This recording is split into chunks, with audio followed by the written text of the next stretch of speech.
You dekat mana sekarang? Siapa saya? Saya dekat tempat kerja lah, Bukit Beruntung lah. Ada mana lagi? Apa Bukit Beruntung?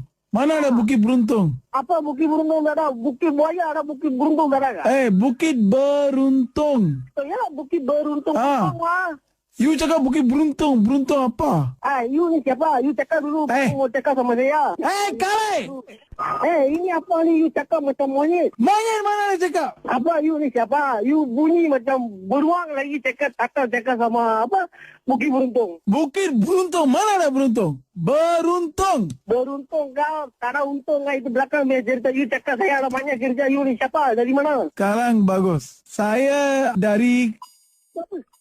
Tak tahu. Perangkat you cakap ni pun saya tak faham lah. You ni apa orang? Apa you cakap macam ni? Apa? You mesti mau bagi tahu you punya style guru baru. You mau cakap sama orang. You tak pergi sekolah kan? You rupa macam batu. Okey, Kale. Dalam keluarga anda, semuanya berapa orang? Kenapa you tanya tu? Sebab saya dari... Oh, cakap. Saya punya keluarga ada banyak orang lah. Ada 5-6 orang. Apa? Semua buat apa? Kerja lah. Kerja apa? Kerja office pun ada. Macam saya bawa lori pun ada. Bawa lori apa? Bawa lori kilang lah lagi. Kilang mana? Kilang mana you tanya saya? Cakap betul-betul. Kilang mana? Kilang Bukit Beruntung. W. Bukan beruntung lah. Beruntung. Beruntung lah. Saya pun cakap macam ni. Engkau ni apa? Telinga sudah rosak ke apa? You tahu P. Ramlee? Tahu. P. Ramlee. P. Ramlee. Nyanyi satu lagu P. Ramlee. Saya tahu sama dia saja. Dia punya lagu saya tak pernah dengar. Okay. You tahu Alley Cats? Alley Cats? Jangan main-main Kalai, orang cakap betul-betul jangan main-main Alley Cats. Cakap dulu lah. Saya ada banyak kerja lah. Apa banyak? Mana ada banyak? Banyak. Saya ada banyak kerja.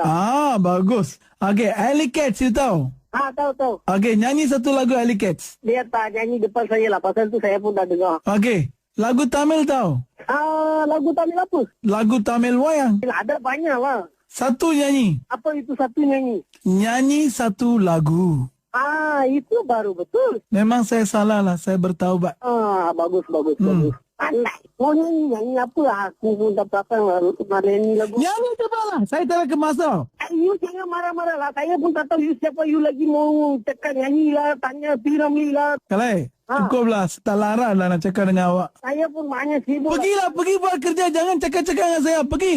Siapa suruh you ambil telefon saya? You call saya, you lagi marah saya kah? You ni apa? Datang dari mana paling kah? Kenapa? You ni call tak bagi tahu nama you. Lepas itu you pusing balik cakap pergi kerja. Habis lama saya duduk bukan kerja kah? Saya pun habis kerja juga. Kenapa